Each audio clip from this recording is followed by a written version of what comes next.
an opportunity I'm determined to pursue. I welcome the positive discussions we had on European security, including his clear support for Article 5 of NATO. I welcome the understanding from our dialogue that our two nations will work together on security arrangements for a lasting peace in Ukraine. I also welcome the President's continued commitment to that peace, which nobody in this House should doubt for a second is sincere. Mr. Speaker, I now turn to the events of this weekend and the moving scenes that greeted President Zelensky as he arrived in London on Saturday. Yeah. Mr. Speaker, I saw for myself he was taken aback when the crowd in Whitehall cheered at the top of their voices, and they were speaking for the whole of our country. Yeah. A reminder that this government, this House and this nation stand in unwavering support behind him and the people of Ukraine. Yeah. Mr. Speaker, we resolved together to move forward the strong cause of just and lasting peace in Ukraine. And then on Sunday, I hosted European leaders from across our continent, equally committed to this cause, including President Macron, Prime Minister Maloney, the leaders of NATO, the European Commission and Council, and the Prime Minister of Canada, a vital ally of this country, the Commonwealth and Ukraine, responsible for training over 40,000 Ukrainian troops.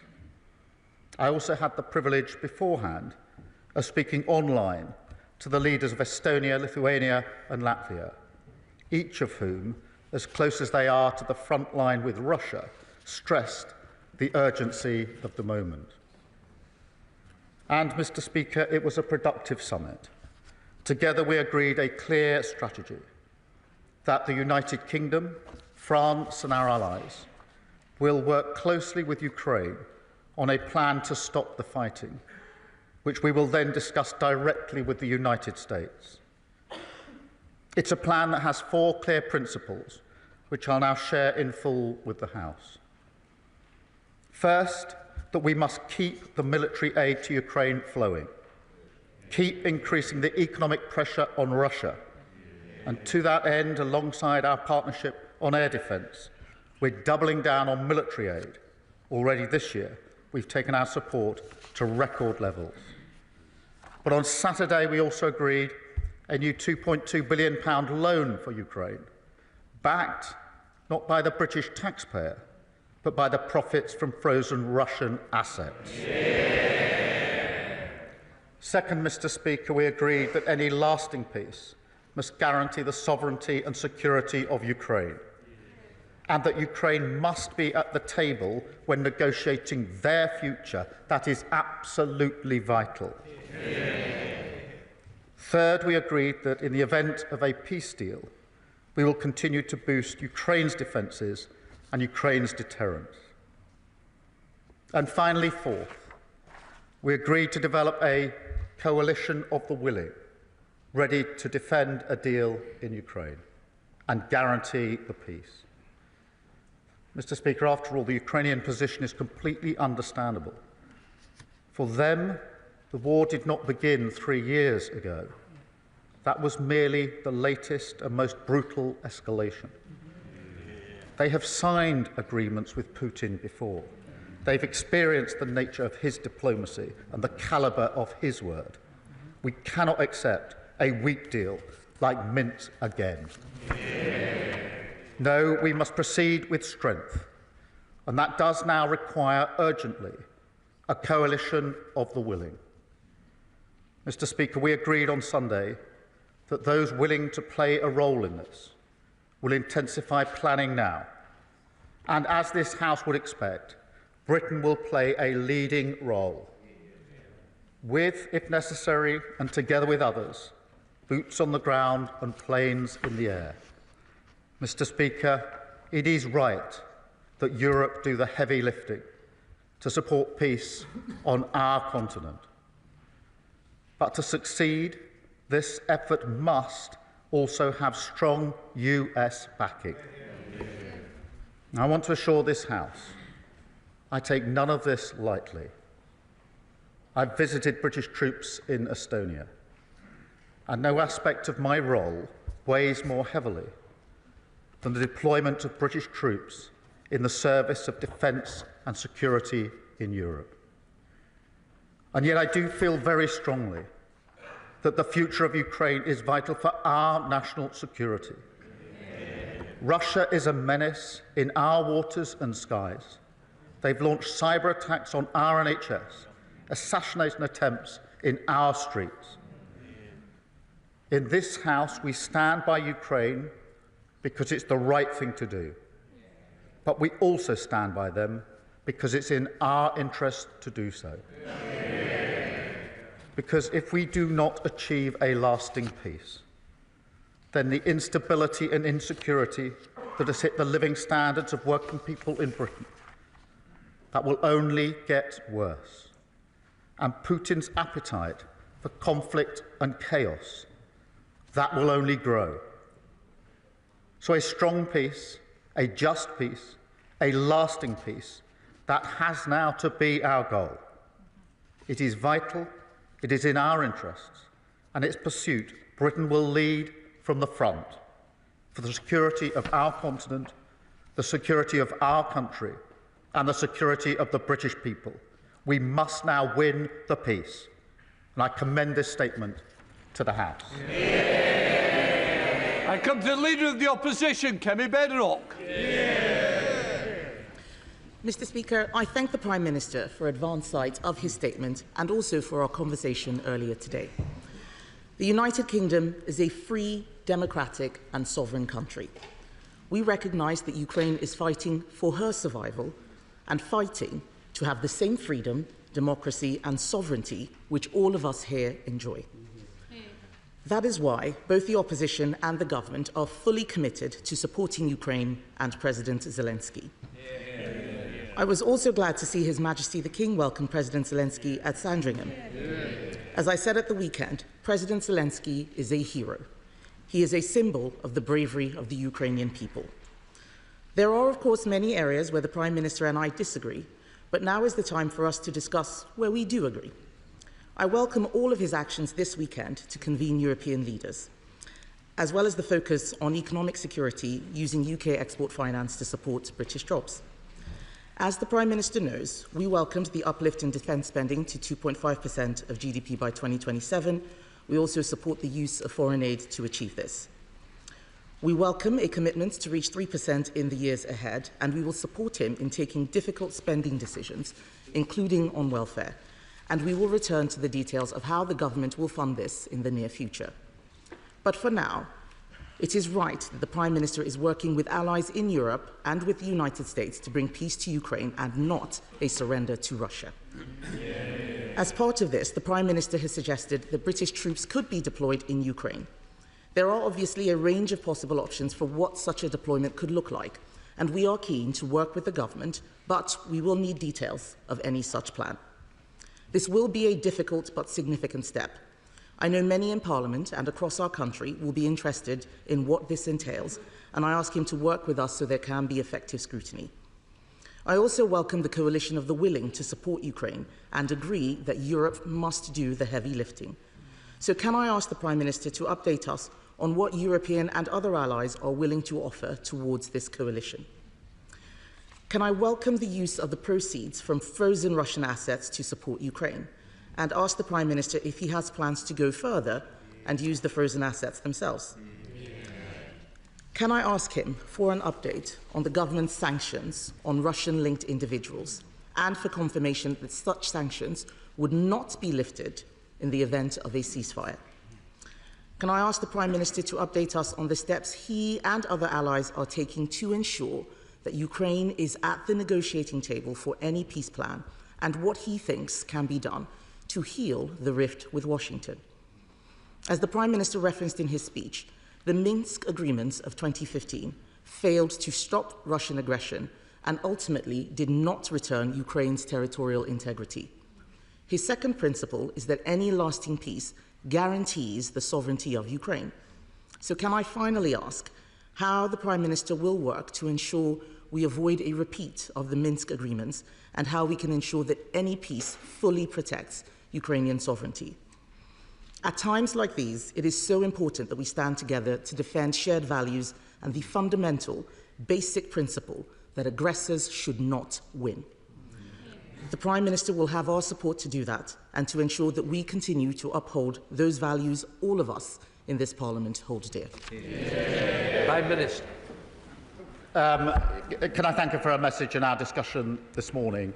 And can I thank the Leader of the Opposition for her support for the measures that we are taking. It matters across this House that we are united on this issue. It matters to the Ukrainians and to President Zelensky. And I can tell you that he was moved by the reception that he got in our country on Saturday. And I can tell you I felt very proud to be British on Saturday when our country spoke with one voice, and she reflects that with the unity across the House, and I do thank her for it. She asks about the details of any deployment. We will, of course, put details before the House when we get to that stage, if we get to that stage. And as I mentioned to her this morning in our phone call, I will make sure that she gets whatever briefings she needs to be able to look at the detail before it's put before the House, so she's fully informed. On the question of other allies, we had a long meeting yesterday with a number of allies. My strong view is that we have to move forward, we have to lead from the front, and therefore we need a coalition of the willing, because otherwise we will move at the speed of the most reluctant, and that will be too slow. A number of countries and allies indicated their support. They will set that out in due course. I won't pretend that every country is in the same place on this issue. That is why I and others took the view that we should take a leading position and move forward. But I will give further details as they become available.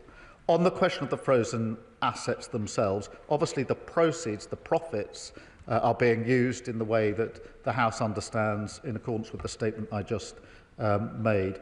On the assets themselves, it is a very complicated issue, not straightforward, but I do think that we need to do and are doing more work to look at what are the possibilities, at least, along with other countries, but I'm not going to pretend that this is simple or straightforward. On the sanctions, we introduced the heaviest sanctions last week that we've put in place, and she is quite right, they must not be lifted just because there's a cessation in the fighting. They must be kept in place as a vital part of our armoury, something which didn't happen with Minsk, and she's quite right to say that we have to avoid the mistakes of the past, which is why a security guarantee is so important, a guarantee that we should lead, but needs US backing if it's to act as a proper guarantee. And of course she's right to say Ukraine must be at the table in any discussions about the future of Ukraine, and I think that's a common position across the House. Thank you. The Foreign Affairs Select Committee, Emily Thornberry. Dame Emily Thornberry. Very much, Mr. Speaker. We all watched with alarm and distress the scenes from the White House on Friday, but equally were, across the country, extremely grateful that we had a Prime Minister who had such a pitch-perfect response at the weekend. And as he works towards a just peace for Ukraine, he has the support of the whole country in doing so. But here is the question.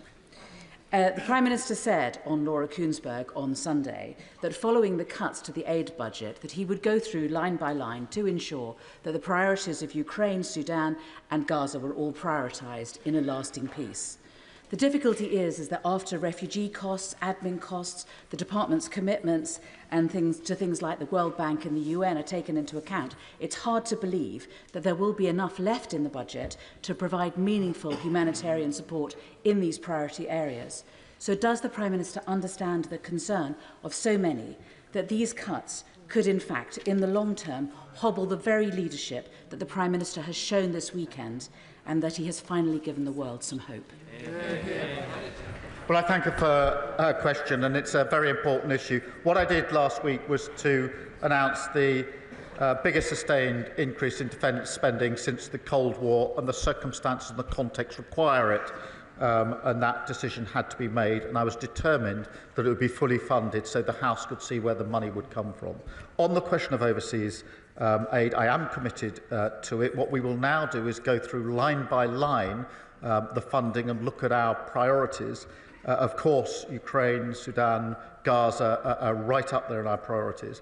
But I also want to work with others and across the House, if we can, at other ways of raising money and finance for development and aid overseas. I saw the President of the World Bank on Friday to have that very discussion and want to have that and mentioned it in my discussions with other countries this weekend, many of whom want to join in attempts to find other ways to leverage money, particularly from the private sector, where states can't do it in the way they might want to just at the moment, and that's the approach that we will take. Leader of the Liberal Democrats, Sir Ed Davey. Mr. Speaker, I'd like to thank the Prime Minister for advance sight of his statement. We were all horrified by Friday's scenes in the Oval Office.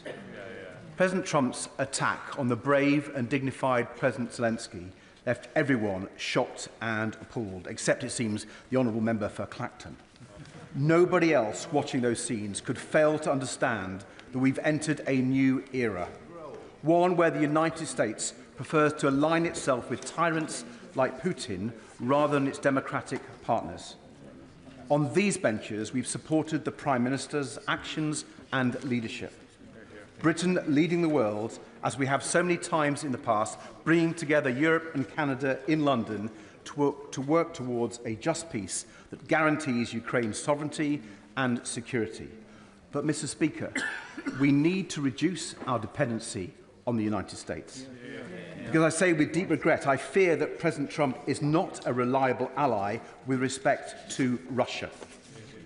And with that regard, did the Prime Minister discuss with our European allies our proposals for a new rearmament bank and for seizing the tens of billions of pounds worth of Russian assets to support Ukraine? And in his conversations with the Canadian Prime Minister, was he clear that we stand with our Commonwealth ally in the face of President Trump's threats? Mr. Speaker, many of us were confused by Lord Mandelson's comments yesterday. So can the Prime Minister confirm that they do not represent government policy? And does he agree that the British ambassador should not be freelancing on American TV? Mr. Speaker, the Prime Minister will have our support if the UK continues to lead with our European and Commonwealth allies for Ukraine's defence and our collective security. I thank him for his question, and he talks about the scene on Friday afternoon. Nobody wants to see that. My response was to recognise the urgency of the need to repair the breach, which is why I spoke to President Trump and President Zelensky on Friday night and again on Saturday night, and are continuing in that work, because for me the single most important thing is lasting peace in Europe and Ukraine, and nothing is going to deter me from that or lose my focus on that. On the dependency on the US, I don't agree with him. The US and the UK have the closest of relationships. Our defence, our security, our intelligence are completely intertwined. No two countries are as close as our two countries, and it'd be a huge mistake at a time like this to suggest that any weakening of that link is the way forward for security and defence in Europe. On the question of a rearmament bank, yes, I do think we should continue discussions with others as to what the possibilities could be, and that formed some of the discussion yesterday with our allies. Again, on assets, he knows the situation is complicated, but there are ongoing discussions. I spoke at length with the Canadian Prime Minister yesterday because we had a bilateral meeting as well as the meeting with other colleagues, in which I was able to assure him of our strong support for Canada, a close ally of ours, a strong supporter of Ukraine, and Canada have led the way on the training that's been so vital to Ukraine. So they were very welcome at the table yesterday.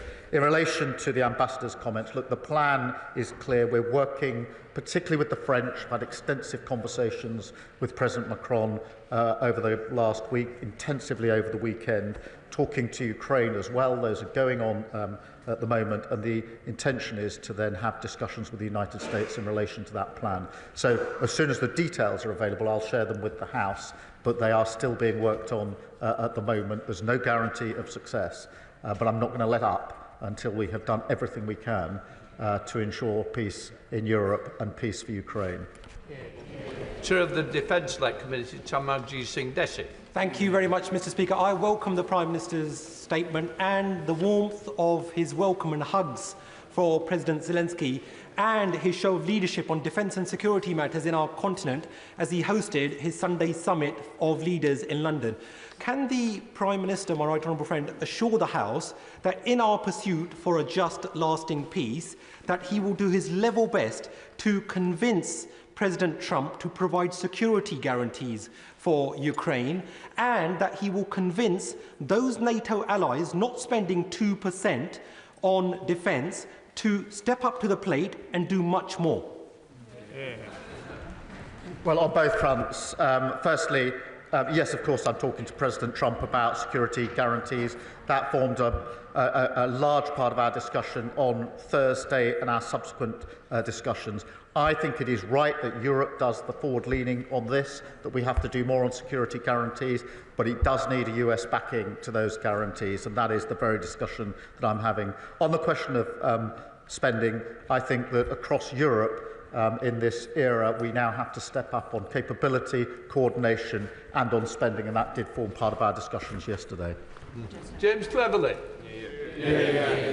Thank you, Mr. Speaker. I find myself in the strange and rather uncomfortable position of very much agreeing with the Prime Minister on everything he has said today. And whilst I often take great delight in criticism of the government, I think this weekend he has not really put a foot wrong.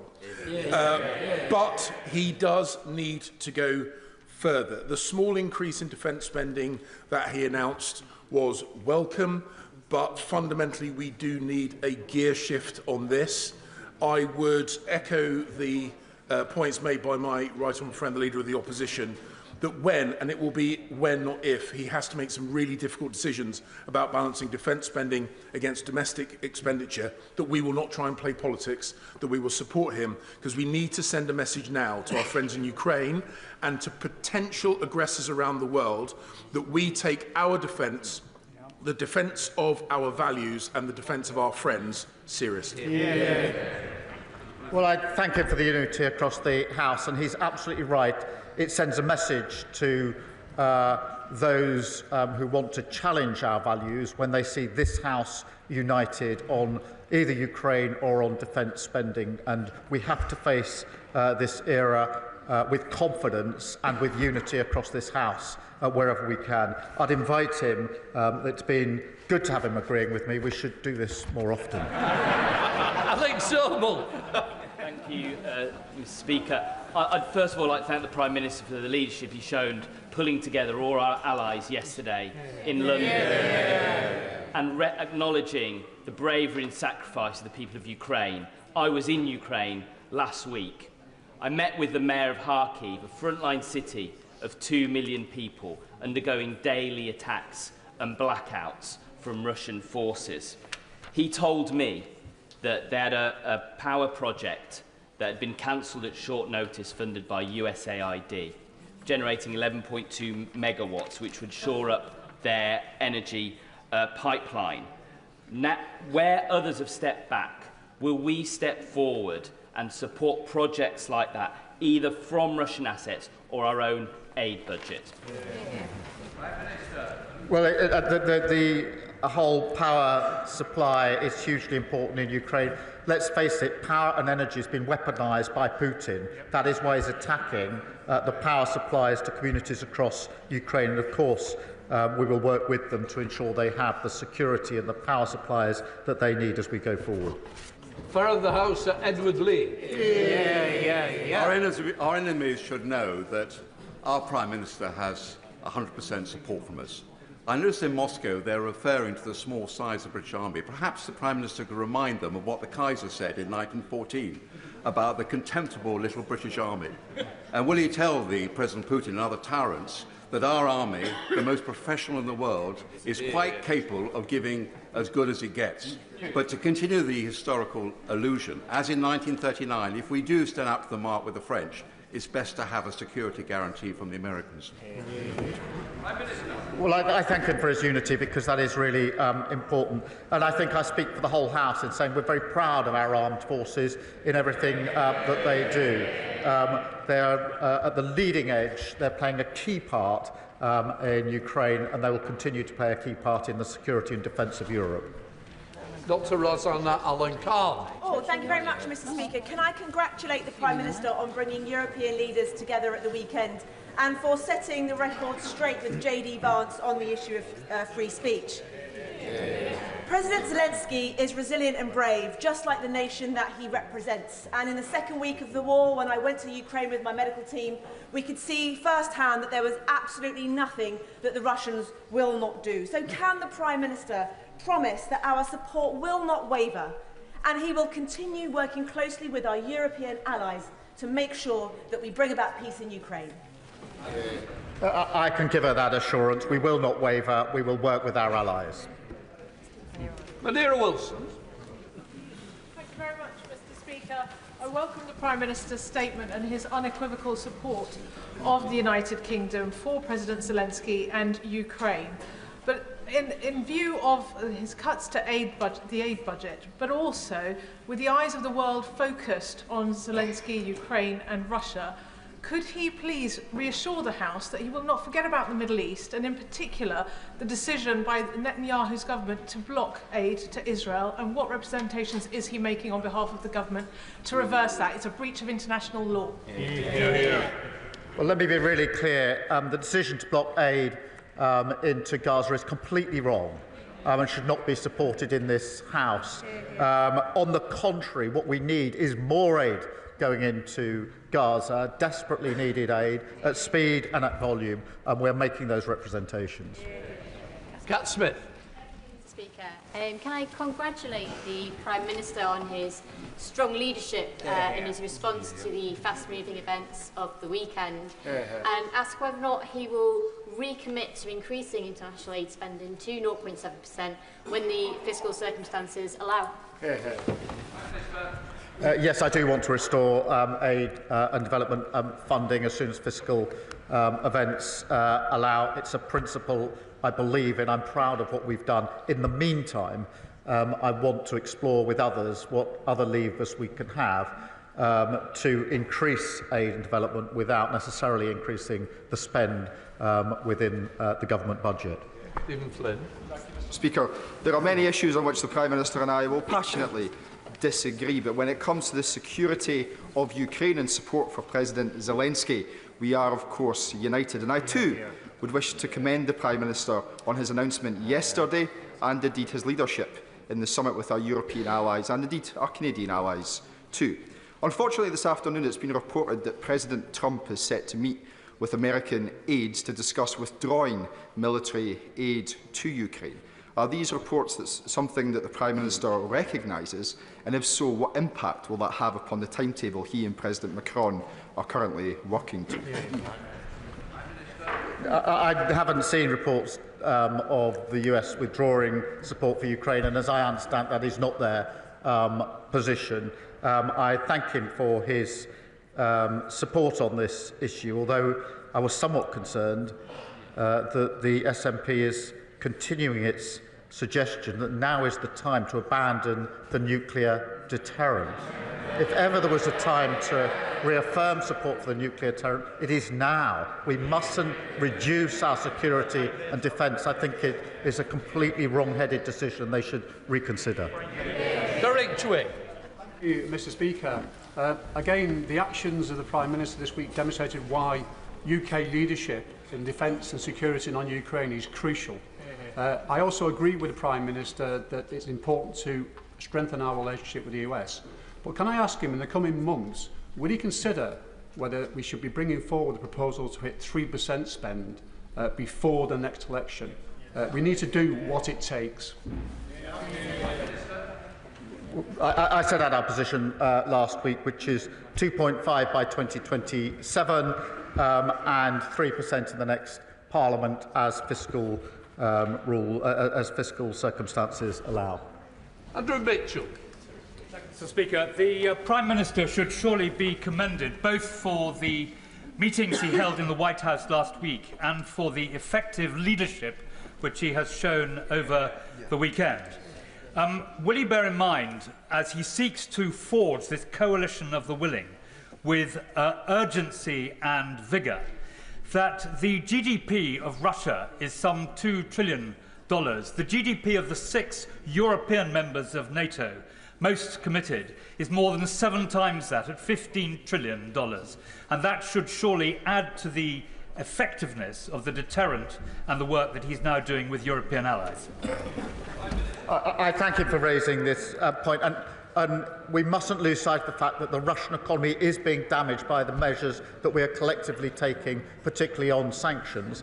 And we should have self-confidence in the ability of Europe to pull together, whether that's on military issues, whether it's on finance issues, for the collective security and defence of Europe. And that is why I think it's time, we've said it many times, that Europe needs to step up. Now is the time to step up. Now is the time to lead. And that's why I was pleased that we moved things on a little bit in the last few days in that regard. Emma Lorber. Thank you very much, Mr. Speaker. And I thank the Prime Minister for his statement today and his continued strong leadership. In contributing troops, drones and other munitions, Russia's allies remain active participants in Russia's illegal war in Ukraine. Can the Prime Minister please assure the House that alongside our allies, Russia's strategic partners are being closely monitored during ongoing peace efforts? She's absolutely right, and we continue to do that. We need to bear down on Russia and all of those that support Russia in this illegal war. Helen Maguire. Thank you, Mr. Speaker. We welcome the increase in defence spending, but when I served there was over 100,000 troops and today there's just over 74,000. It's essential that we reverse the Conservatives' irresponsible 10,000 troop cuts. Will the Prime Minister commit to reversing this devastating cut so that the UK can credibly support collective European security in the absence of US support? First, we're going through a strategic review of our capability gauging against our challenge, and obviously I'll put the results of that before the House in due course. I would just caution against perhaps the suggestion, if I got it right in the second end of her question, that somehow we should take this as a moment to go it alone without the US. I fundamentally disagree with that. I think it would be the wrong. We've never chosen that course in our history. We shouldn't choose it now. Joyce Fenton-Glenn. Thank you, Mr. Speaker. I thank the Prime Minister for his statement today and his diplomatic efforts to restore our international reputation since taking office. But can my right honourable friend confirm the basic principle that no decision can be made about the future of Ukraine without their elected leadership in negotiations, and that any ceasefire must be adhered to by Russian aggressors and not just the Ukrainians? I agree on both propositions. Ukraine needs to be at the table. There have to be security guarantees, because we know from history that Putin does not honour agreements that don't have security guarantees. That's precisely why we need one. Tom Tugendhat. Thank you, Mr. Speaker. May I join those echoing the call to thank the Prime Minister for his leadership over these recent days. He has definitely spoken for Britain when he's spoken on the world stage. May I ask him to join me in thanking those parliamentary staffers who, while he was doing that, were driving aid to Ukraine. And may I ask him, he's brought together, quite rightly, a coalition of European and NATO partners. Is he working on those further afield? As he knows very well, Australia has already donated Bushmasters, and many are concerned about Iran's support for the Russians through their Shahed drone programme. Is he reaching out to the Middle Eastern allies as well? Can I first thank the parliamentary staffers who've done such significant and important work On his important question about reaching out beyond Europe, I agree with him. We are doing that. This needs to be as broad a coalition as we can put together with different capabilities, each country making whichever contribution is the most significant from their point of view. And I thank him for his support and over the weekend. Burrigan. The Prime Minister deserves plaudits for the skillful way in which he has handled his visit to Washington last week, as he does for the resolve that he's shown to stand against Russia's illegal invasion of the sovereign state of Ukraine. Surely, though, this was a moment to accept that the post-war international settlement has now been fractured, and that the necessary rise in defence spending should be achieved by changing the fiscal rules, not by cuts to international aid, which will only see more people slain by famine, drought, disaster and war. The reason that we will not change the fiscal rules is that we need economic stability. We experienced economic instability only a few years ago under Liz Truss. The loss to our aid budget and all budgets would be far more profound if we go back to instability, and I'm not prepared to do it. Nigel Farage. Thank you. It may be a great irony that a Remainer Prime Minister used Brexit freedoms as effectively as he did yesterday. Indeed, as Number 10 briefed, we are now in a unique position compared to the rest of Europe, and yesterday was a triumph. I also applaud him making such positive words about President Trump and our relationship with America, even if nobody behind him agrees. But here's the key. President Zelensky has now accepted that he's going to sign the minerals agreement with America. And America's going to put in $100 billion or whatever it is, and thousands of Americans will be in Ukraine. Is that of itself enough of a security guarantee? No. Or does it mean that we need to send British troops? And if we do, given the size of our army, how many? The mineral deal is not enough on its own. But can I just remind him, Russia is the aggressor. Zelensky is a war leader whose country has been invaded.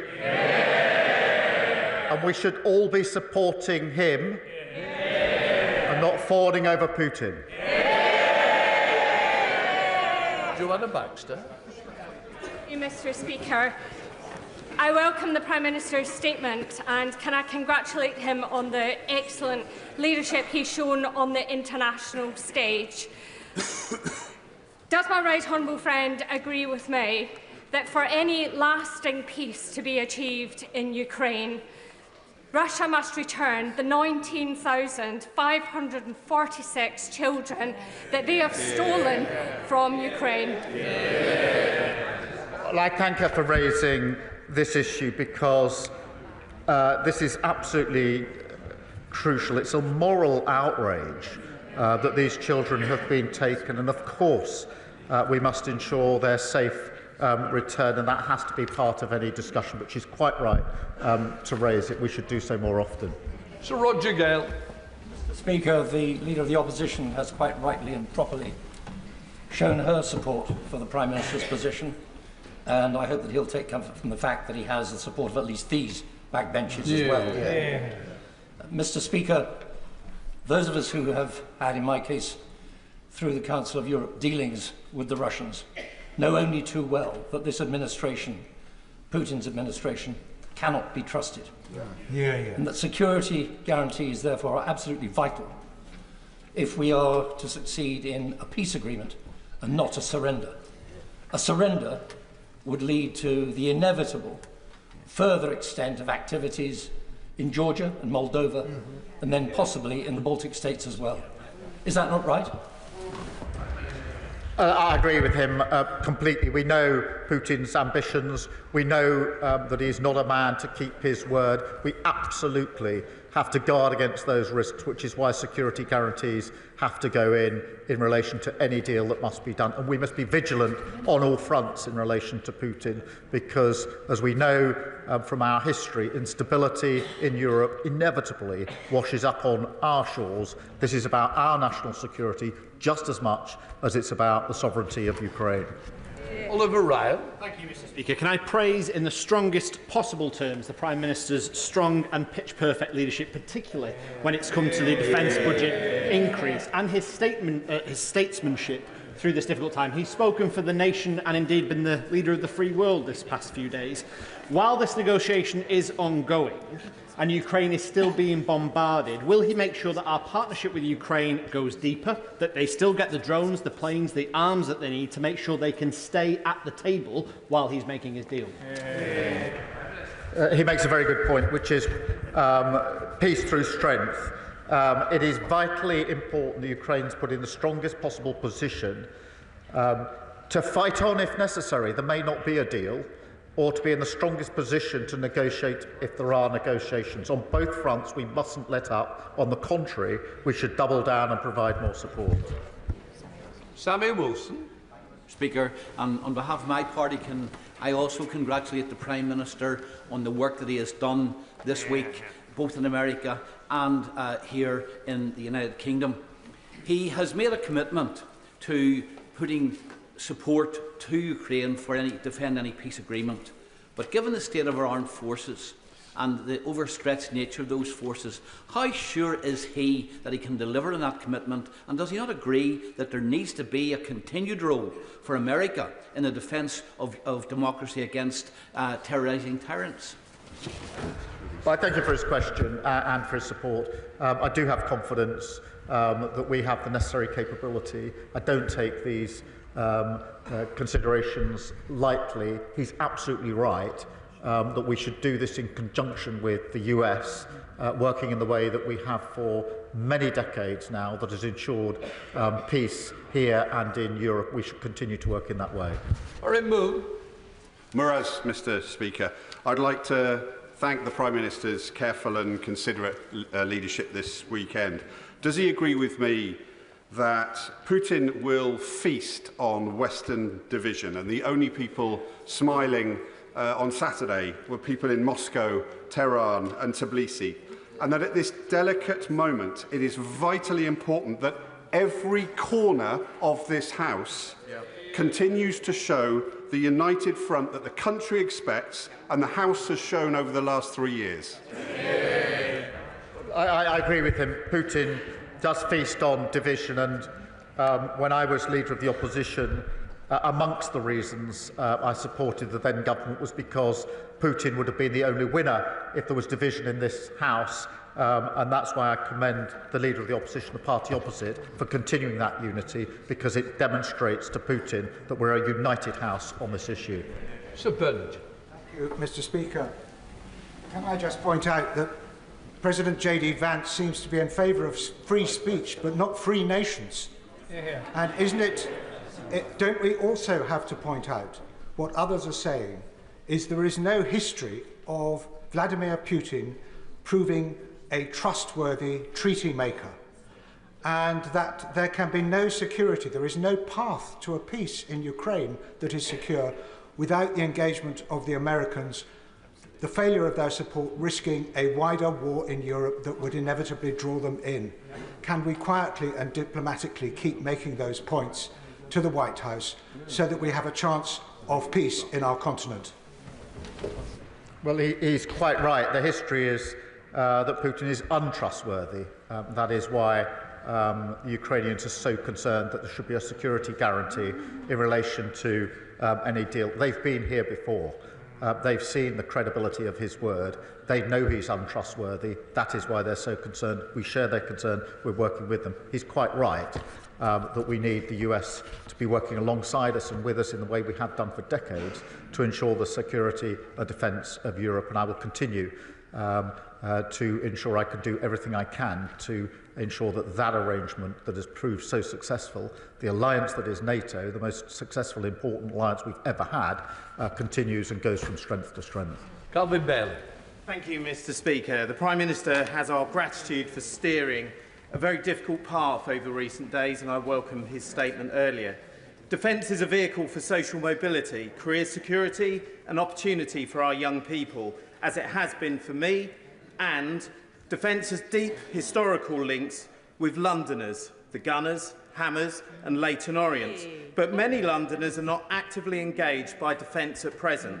Would the Prime Minister agree with me that we must engage every part of our country, not only with the serious challenge we face, but with the opportunities too?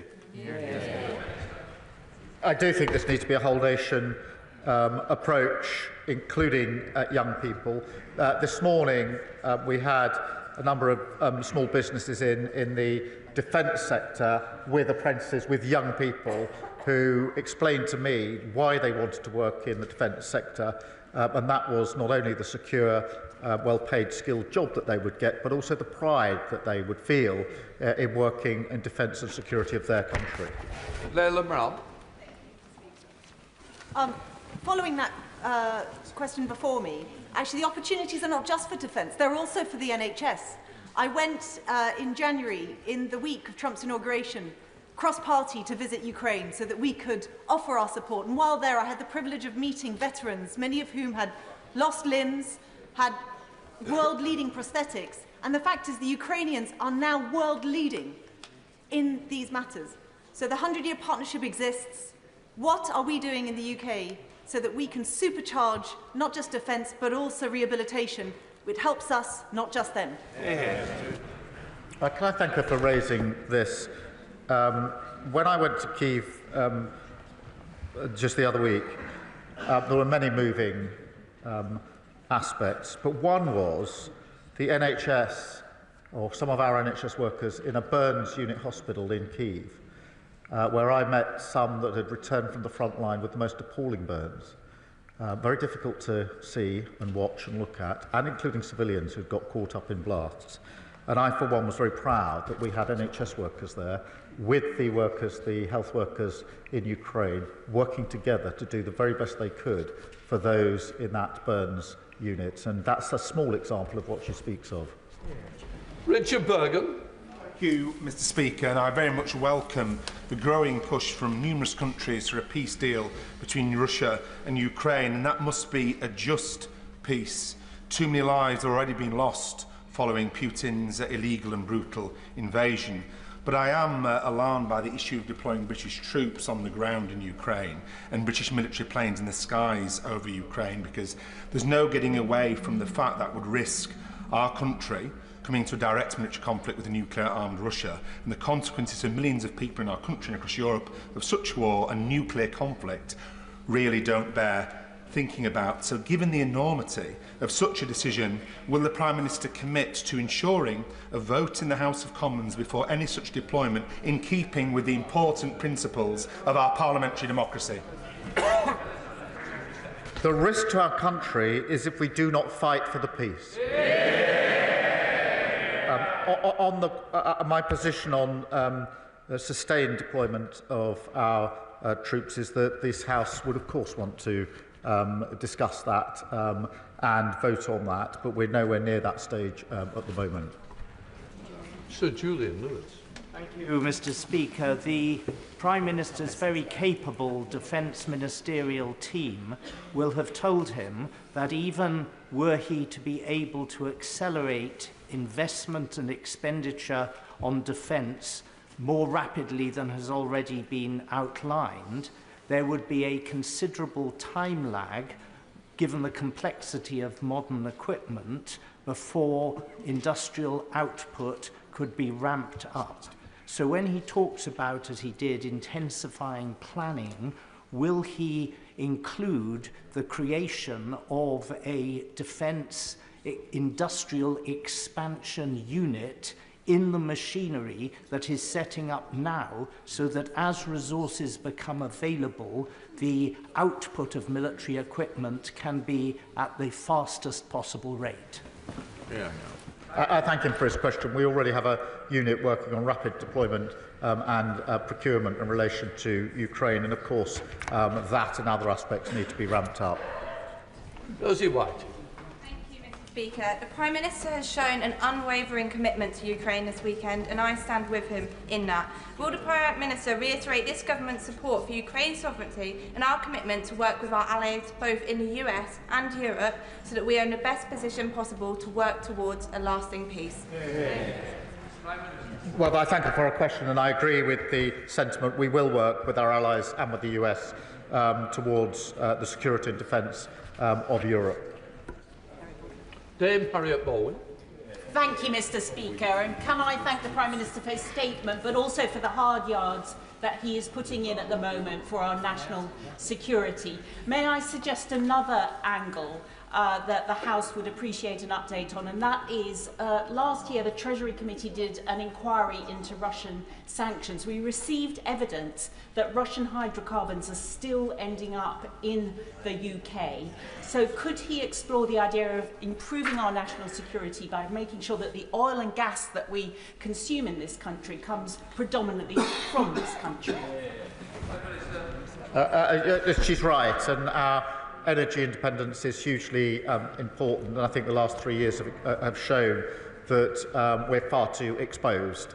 And on the question of the sanctions and hydrocarbons, obviously we'll look closely at it. Louise Jones. The beautiful weather at the weekend brought with it the promise of spring and hope, and I hope the PM got at least 2 minutes outside to enjoy it. But I'm afraid the same weather in Ukraine would be greeted with dread by the soldiers on the front line who know that the improving weather will bring an intensification of war. Will the Prime Minister commit to ensure that the SDR takes into account his commitments so that we can ensure that there is an excellent security guarantee that ensures that Ukraine can once again greet the spring with hope?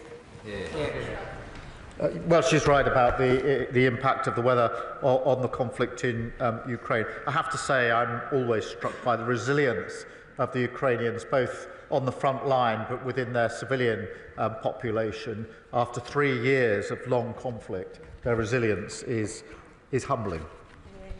Adrian Ramsey. Thank you, Madam Deputy Speaker. On behalf of the Green Party, can I welcome the Prime Minister's strong support for Ukraine, his work for peace, and his commitment that there should be no decisions about Ukraine without Ukraine.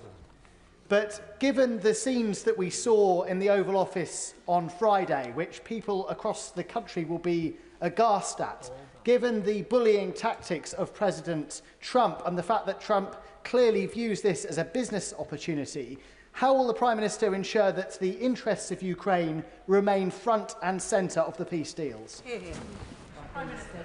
By picking up the phone to President Trump and President Zelensky and making sure that we can focus on what matters most, which is lasting peace in Ukraine. Nashaba Khan. The Prime Minister rightly reaffirms our commitment to our national security. And while it is regrettable that the foreign aid and the soft power that goes with it will for a time being see a reduction, does the Prime Minister agree that without the necessary hard power to back what we say on the world stage, the impact of our international aid would be diminished in any case? And can he outline how increased investment in defence strengthens both our armed forces and our ability to support Ukraine effectively? Well, I agree with her on the points she makes, in particular our ability to support Ukraine in a number of different ways, but it is important that we take these steps. Jeremy Hunt. Thank you, Madam Speaker. I also strongly support the considered approach the Prime Minister is taking to dealing with a powerful US President with whom we might not always agree, but with whom we can and must work very closely. Does he agree that one of the best ways we could persuade the US that any security backstop is temporary is not just for us to ramp up defence spending, but for European NATO countries to agree to a new 3% target within a specified time period, a new target that would show him that it wouldn't be forever? And has he had any discussions with Secretary-General Rutte along those lines? Well, can I thank him for his support? I really do appreciate it. On the question of European defence spend, yes, we do need to ramp up, and that is the discussion that's going on at the moment. And I am in near constant discussion with Mark Rutte at NATO on this issue and many others, as he will appreciate over the last few days. Jonathan Brash. Madam Deputy Speaker, can I thank the Prime Minister for his leadership over the last week? Our Europe is more united thanks to his actions. Our ties with the United States deepened as a result of his actions, and critically, Ukraine is better supported as a result of his actions.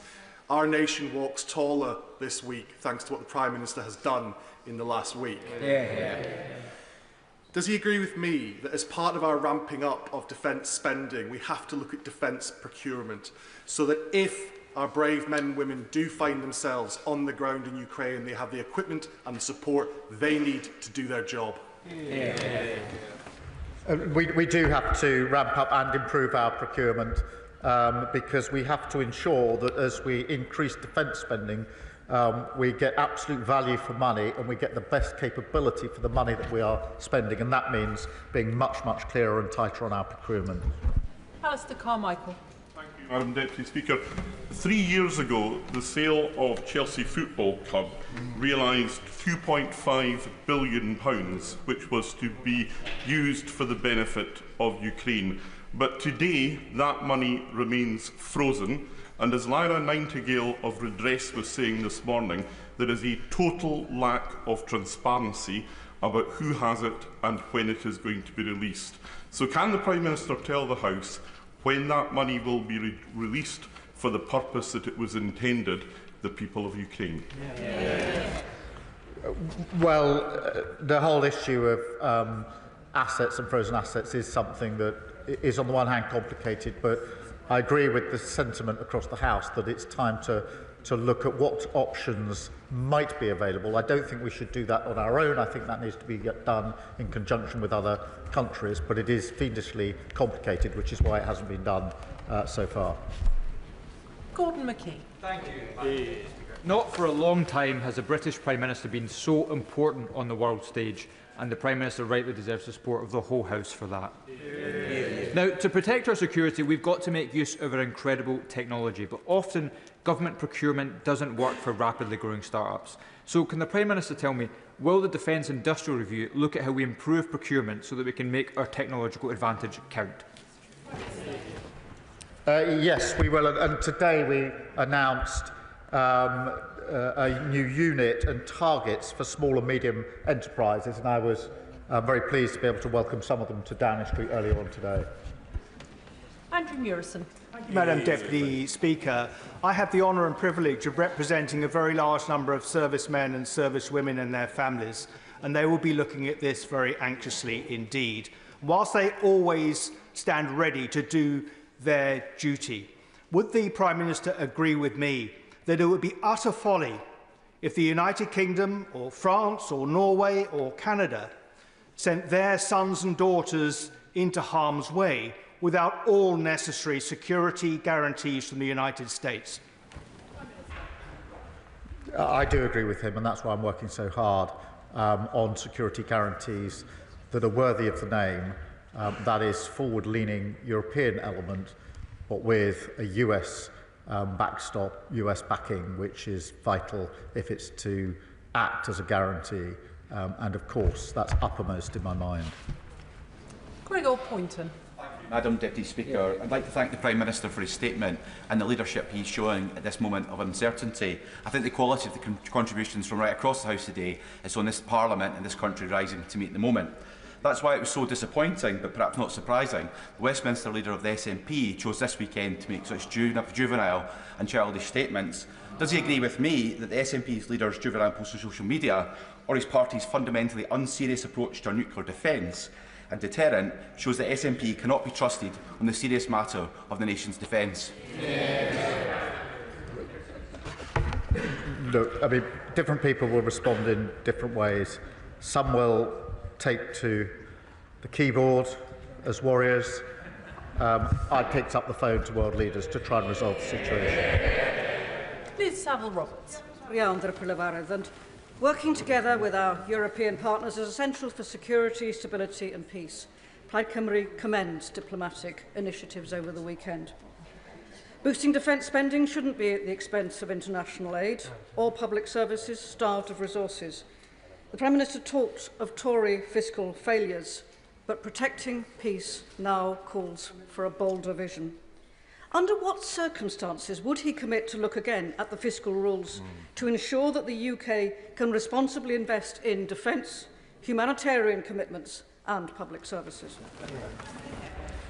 I thank her for her question. I do understand her concern. As I explained to the House last week, this was not a decision I wanted to take, but the defence and security of Europe required us to take the decision on defence. On the fiscal rules, I do think economic stability is vitally important. If we lose that, we will lose far more out of all our budgets.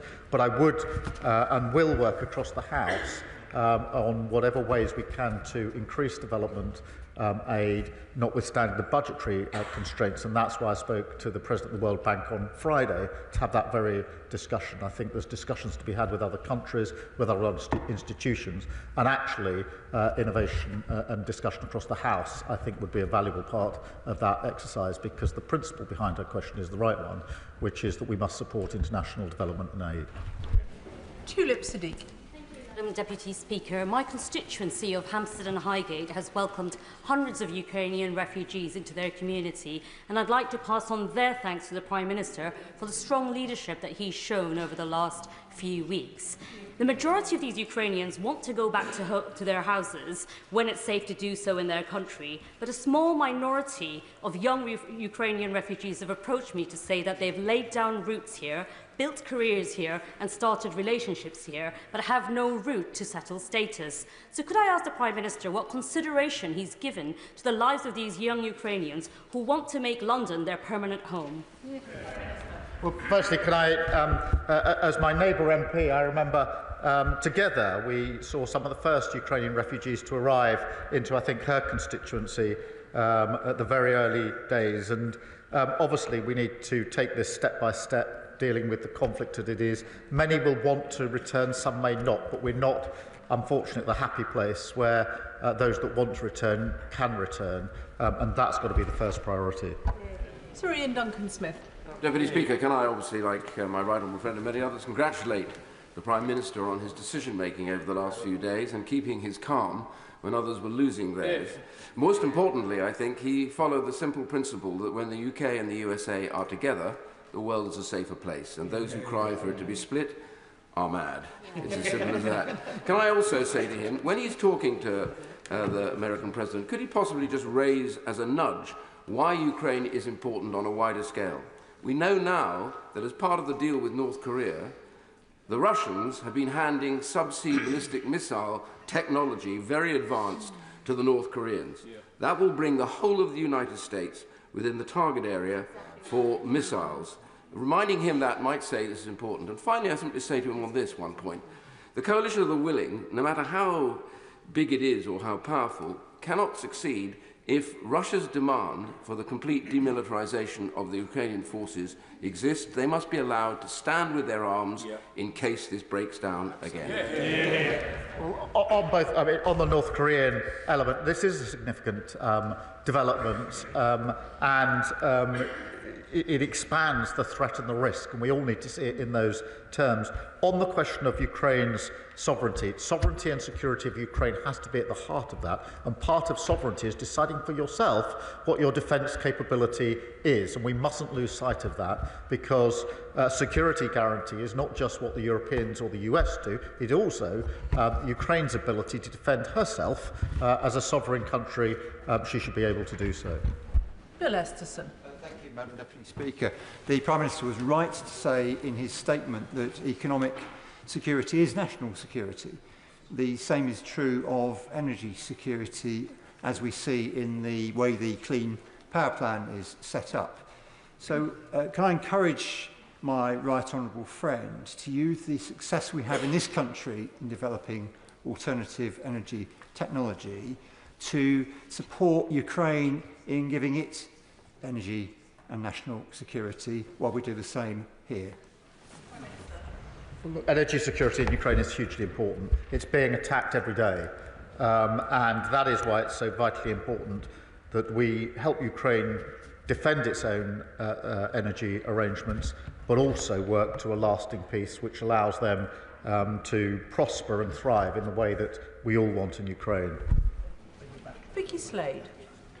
Deputy Speaker, I welcome the Government's commitment to increasing defence spending, but I am troubled by it being done entirely on the back of the Overseas Development Aid budget, and I hope he'll keep an open mind into alternatives. And it was reassuring to see the uplift in the air missiles explicitly being linked to British jobs in Northern Ireland. So what assurance can he give that defence spending on new equipment, be it weapons, kit and tech like drones and IT, will be focused on UK manufacturing and innovation, so boosting British growth? Well, I thank him for a question, and I'm really pleased that the announcement we made over the weekend was for jobs in Belfast. Hugely important. And that's the model we should follow, that as we ramp up defence spending and capability, we should be looking predominantly at that supporting UK jobs, UK economy, and the secure, skilled jobs that go with it should be in our economy, because economic security is important in the UK, just as defence and security is important. Stella Creasy. Thank you, Madam Deputy Speaker. Can I join with those thanking the Prime Minister for setting out how clearly the safety of the world relies on this moment and the future of Ukraine. And Madam Deputy Speaker, I, for one, am saddened that the member for Clacton is no longer in his place, because he might learn a thing or two, given that his previous advice to Prime Ministers was that President Macron, when he was elected, would loathe us and would be anti-British. How out of depth and out of touch with the British national interest that advice is, given the coalition that the Prime Minister is building and the concern that all of us have to use resources effectively. Could he tell us a little bit more about what conversations he's had with our European allies about how we can reduce the duplication of effort involved in the plans going forward, please? Prime Minister.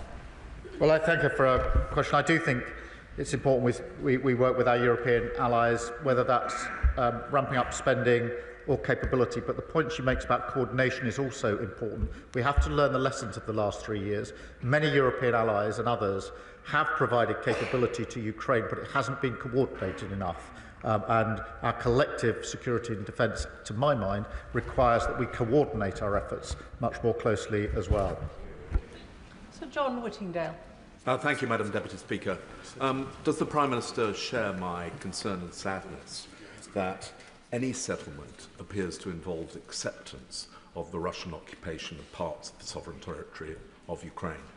And will he recognise that the Baltic nations will now feel even more exposed? And while I welcome his telephone conversations with the leaders at the weekend, can he give an assurance that they will be at the table for any future discussions of European security? On the question of territory, obviously there's discussions to come, but I take the tenor of what he says. On the Baltic states, I mean, he's right. I was over at the GEF meeting in Estonia just before Christmas to have discussions with them. I've been to the front line in Estonia twice now, where we've got British troops. They feel very immediately the threat for very obvious reasons. I spoke to them yesterday morning at some length, and I assured them that we need to look at the configuration again when we have meetings of European and other allies to make sure the Baltic states are properly represented, because for them the threat is very, very clear and very, very near. David Burton-Sampson. Thank you, Madam Deputy Speaker, and I thank the Prime Minister for his statement and his outstanding global leadership that he's showing on this issue. I too have returned from Ukraine last week after 5 days, and the one consistent message the Ukrainian people I met gave me, from residents to soldiers to businesses to politicians, was their immense gratitude for the leadership and support that the UK have shown since day one of this illegal war. Does the Prime Minister agree with me that now is the time that we remain resolute as a House for the sake of the Ukrainian people, and that our 100-year partnership between our two countries is now more important than ever? Yeah. The 100-year partnership signals the depth of our relationship. I too have heard those thanks for leadership, and I think it's right that I paid tribute to the party opposite for the leadership that they showed from the very beginning of this conflict, which I was able to follow as leader of the opposition. George Freeman. Thank you, Madam Deputy Speaker. Could I add my voice to those congratulating the Prime Minister on the way he's conducted the last week and the policy, which I think enjoys, if not unanimous, largely unanimous support in this House. I gently point out to the member for Clacton, our enemies watch this chamber, and speaking with one voice is very important, and I congratulate also the Leader of the Opposition. Does he agree with me that as well as willing the means, the ends, we need to will the means? And could I ask gently at what point he thinks, the Prime Minister thinks he'll be bringing forward a business plan, a proposal for how we fund what is likely to be 50, 60, possibly more, 70 billion over the next 5 to 10 years, so that our threat, our military threat, is credible, serious, and something we can actually afford? As soon as we've got any details around plans, I will bring them to the House with the details so they can be fully discussed, because this needs to be not just a short-term response, but a much longer-term assessment of how we ensure that Europe is kept safe and secure. Jacob Collier. Deputy Speaker, can I thank the Prime Minister for his continued leadership on the world stage? And these past few days, I've felt particularly proud to be British, so can I thank him for that? The government is rightly already using frozen Russian assets to fund Ukraine's defence and reconstruction. But can I ask the Prime Minister what further actions are being considered to ensure that Russia pays the full financial cost of its illegal invasion? Well, Russia's already paying the cost through the interest. We need to look at whether we can go further on that, but it is complicated and we have to act with others, and I'll see what progress we can make and let the House know if there is progress. Lee Dillon. Thank you, Madam Deputy Speaker. I too had the honour of being in Ukraine for the 3rd anniversary, and as other honourable members have said, whether it was communities, military personnel or Ukrainian politicians, the gratitude expressed to our nation to stand strong with the Ukrainians was clear to see. Before going to Ukraine, I held a round table in my constituency of Newbury, and Ukrainians who are here, Prime Minister, are clear on the thankfulness for being given safety, but also the need for the visa schemes to be amended so that children can finish their education and that they can meaningfully secure employment without having time-limited visas. So will the government review that to make sure that we stand with Ukrainians here in the UK as well as those in their home country? Well, we'll take the points you make into consideration. Obviously, the immediate situation confronting us is the question of how we settle the peace, but he's right to raise these other concerns. James Frith. Thank you, Madam Deputy Speaker. Can I add my voice to those around the country that have said how proud they are of our British Prime Minister and indeed how proud they are to be British. He has led from the front, and I hope very much in the years, months and the weeks to come, I should say, that he will hold that in mind and strengthen his resolve as we move forward. He has already made reference to one of the priorities that Stefan Harhay, the chair of Berry's Ukrainian Association, raised with me on the release of the 20,000 children who have been kidnapped, forcibly removed and forcibly placed into Russia. Will he commit to getting their release and updating the House on a frequent basis as to our achievements to this end? Thank you. Yes, of course, it's a really important issue and it shouldn't be overlooked as we discuss the very many issues here. This is a moral outrage, and I think I speak for the whole House in saying that. Graham Stewart. Thank you, Madam Deputy Speaker. May I too congratulate the Prime Minister on his composure and leadership. But as his honourable friend, the member for Widnes and Hellwood, said, we've got to ensure that we have the resources in place to tackle this. The whole of Western Europe is in the same position of being in a difficult financial position and a demographic position. So will he look again at finding the means to deliver our promises, because his leadership and his rhetoric has been fantastic. But going forward, we're going to need the hard power to back it up. He's right, and that's why the conversation over the weekend has been about the specific issue of a security guarantee in Ukraine, but also, and importantly, the wider issue as to how Europe steps up more generally in its own defence, in spending in capability and coordination. And that's an important part of the discussion. We shouldn't just focus on the on the question of the security guarantees. They're part of the argument, but they're not the whole argument. Alan Strickland. Thank you, Madam Deputy Speaker. And can I thank the Prime Minister in these incredibly difficult times for the strong leadership he is showing? Would he agree with me that one of the many things that's become clear in recent months is that the security of Britain rests on a secure Europe? A secure Europe relies on peace in Ukraine, and peace in Ukraine requires a unified stance against Russian aggression. So would the Prime Minister agree that as free peoples in the UK, Europe, America and our allies, we must stand firm, we must stand together, we must show that democracy will be defended and tyranny will not be tolerated? Prime Minister. Well, I agree with all of that, and I think the House agrees with it too. Jim Allister. Madam Deputy Speaker, can I note with great appreciation the order for Thalas in Belfast? Yes. With Europe collectively being a long way short of self-sufficiency in defence, and with Putin more than likely to seek to exploit that deficiency, do the security guarantees that are required from the US effectively equate to those that would arise under Article 5 of NATO? Is that the order of what we're talking about? Prime Minister.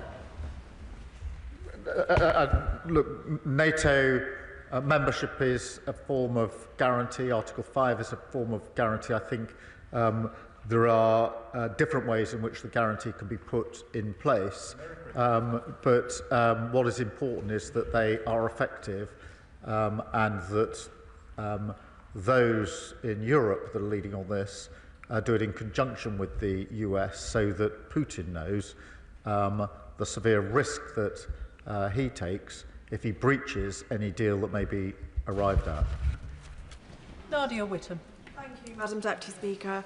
I also want to commend the Prime Minister for the way that he received President Zelensky after the disgraceful bully boy tactics from President Trump and Vice President Vance, and for his continued support for Ukraine.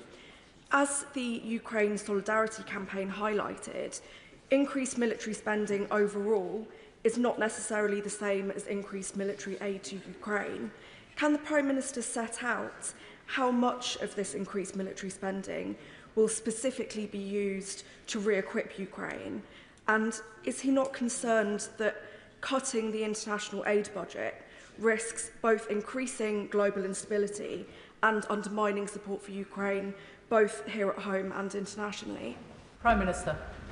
Well, we're stepping up our support for Ukraine, both in military aid and in other ways. In relation to the decision that I had to take last week, the security and safety and defence of Europe has to come first, but I'm absolutely committed to doing what we can to increasing the aid and development that we're able to provide, which is why I'll look at the priorities and work with others on other ways to leverage the support that we might be able to put in place. Sir Alex Shelbrooke. Thank you, Madam Deputy Speaker. May I also congratulate the Prime Minister on the leadership he's shown this weekend. It is in the best traditions of British Prime Ministers dealing with the United States, dealing with Europe, notably also when we were in the EU we were able to do that. But can I press the Prime Minister on coming up the Hague summit for NATO leaders in June, where when the Honourable Member for Widnes and Howard and I were at the North Atlantic Council in the February recess, it was made clear that they would bring forward the plans that would be needed to defend Europe. And so can I ask that he uses his leadership, that if we suddenly have to spend more money, he's in a position where he'll keep an open mind on that so he can persuade all the other leaders they also have to do that. Prime Minister. Well, I thank him for that, and one of the principles I've held in mind over recent days in particular is making sure that what we do is coordinated with NATO, as it must be. We are deployed in different countries, as he knows, already, and that's why I'm in such close contact with the Secretary-General, Mark Rutte, on a near constant basis. Graham Downey. Thank you, Madam Deputy Speaker, and can I thank the Prime Minister for his statement and indeed his stamina in all of the meetings over the weekend, not the least for coming to this House for an extra hour and a half and counting this afternoon to keep this House informed. As with other members from across the House, I took part in the trip to Ukraine for the 3rd anniversary last week. Does the Prime Minister agree with me that while the cross-party consensus on Ukraine is welcome, including from the SNP, does he agree with me that the SNP Scottish Government must take action to support businesses in Scotland to make sure that they can benefit from the increase in defence spending and is able to continue to contribute to the security of the United Kingdom and our allies in Ukraine? Prime Minister.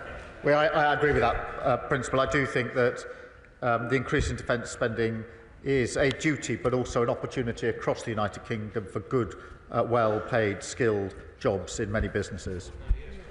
Richard Ford. Thank you, Madam Deputy Speaker. It is very welcome to hear the Prime Minister acknowledge the contribution of Canada to Ukraine's self-defence and its status as a vital ally for the UK. Last week, the Prime Minister was asked in the US by the press about President Trump's repeated calls for Canada to become a state within the US. The PM answered that he and Trump didn't address that issue, didn't address Canada. Yet, wasn't this meeting a good opportunity to remind President Trump about sovereignty, independence, including that of Canada? Yes, but it's a serious point.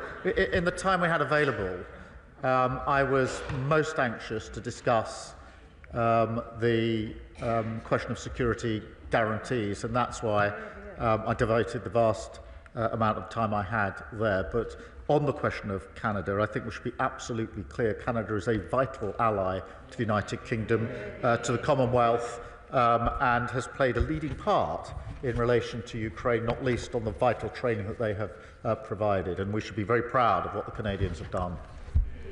Stephen Sander. Madam Deputy Speaker, I'd like to put on record my thanks indeed. I know the entire House thanks the Prime Minister for the leadership he has shown over the weekend, and in particular as well in his statement today talking about stepping up the pressure, the economic pressure on Russia. Now, as things stand, we know that Russia is circumventing the oil price cap. It's being sold above $60, around $190 billion flowing to Putin from his oil sales last year. And we in this country, in London, are in a unique position to enforce that cap because we know that the insurance that those tankers depend upon is written within London. So can I ask the Prime Minister to assure us that he will strengthen the oil price cap as much as possible, and may I request a meeting with the Minister to discuss how we can strengthen it in more detail? Prime Minister. Well, I thank him for his question. He's right. We do need to take further measures, and that's why we've taken specific sanctions against the shadow fleet and oil producers to tackle this very issue. David Reid. Thank you, Madam Deputy Speaker. And credit where credit is due, and I commend the Prime Minister for the leadership that he's shown over this past week. Many members across this House will understand the range of emotions that are felt before deploying on global operations. So would the Prime Minister please give a message to our brave men and women from across our armed forces that are mentally preparing to deploy to Ukraine? Prime Minister. The message would be thank you for everything you do, and we support you in everything that we do. Josh Dean. Thank you, Madam Deputy Speaker. And can I thank the Prime Minister for his leadership on what is the defining moral issue of our time. There is no end of support for the Ukrainian people in Hertford and Stortford, but it has been an incredibly difficult time for those Ukrainian families who have found safety in our community. Will the Prime Minister take this opportunity to directly reassure the Ukrainian community in my constituency of his commitment to work with international allies to end Russia's illegal invasion and bring a just and lasting peace to Ukraine? Minister.